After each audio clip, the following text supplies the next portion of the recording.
arena parpol terbelah. Partai Demokrat akhirnya pecah juga. Partai yang pernah berkuasa selama 10 tahun sejak 2004 hingga 2019 itu mengikuti jejak keterbelahan beberapa partai politik di Indonesia sebelumnya. Meski tidak semua sama persis proses keterbelahannya, parpol tersebut terbukti tidak mampu menampung semua keinginan kadernya untuk tetap berproses dalam partai yang sama dengan berbagai alasan dan kepentingan. Partai Golkar misalnya telah membelah diri menjadi beberapa parpol yang dibangun oleh kadernya dan eksis hingga hari ini. Kader Golkar yang begitu banyak dan hebat-hebat melahirkan partai baru bukan merebut kepemimpinan partai. Kelahiran Partai Gerindra di bawah komando Prabowo Subianto, Partai Nasdem yang diketuai Surya Paloh, atau Partai Hanura yang dibidani Wiranto, juga Partai Keadilan dan Persatuan besutan Edi Sudrajat, serta Partai Berkarya yang lahir dari tangan Tommy Soeharto merupakan bukti kuat betapa Partai Golkar sukses melahirkan banyak pemimpin besar yang memilih mendirikan partai baru ketimbang ribut menggerogoti partai dari dalam. Meski pernah juga merasakan dua Golkar, versi Munas Jakarta dan Munas Bali, tapi kemudian terjadi rekonsiliasi dan membangun Partai Golkar yang satu. Partai Persatuan Pembangunan atau P3 juga pernah merasakan keterbelahan yang sama.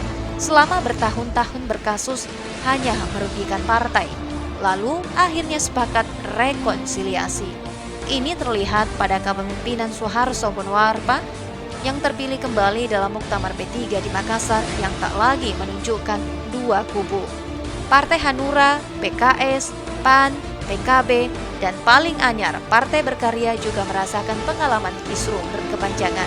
Tapi, drama PKS dan PAN berakhir tragis. Kisruhnya melahirkan partai baru yang didirikan oleh para kadernya. Para pendiri partai baru itu bukanlah kader abal-abal. Di antara mereka bahkan merupakan pendiri partai lama. Komunikasi yang tersumbat sebagai penyebab aspirasi mereka tak sejalan lagi, menjadi alasan pembenar mengapa harus melahirkan partai baru ketimbang merebut kekuasaan partai yang sah.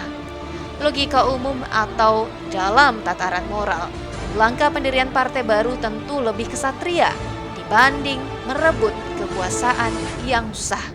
Apalagi jika mengajak orang luar partai untuk merebut kekuasaan itu. Seorang tokoh politik dapat diukur dari sejauh mana dia berjuang maju menuju puncak, atau sekuat apa dia sanggup memimpin organisasi politik hingga sampai ke tangga sukses. Inilah yang kemudian menjadi pertanyaan banyak pihak. Mengapa pertimbangan etika tidak berada di urutan teratas dalam dunia politik kita hari ini? Mungkin karena jalan pintas tak selalu melelahkan. Tim redaksi melaporkan.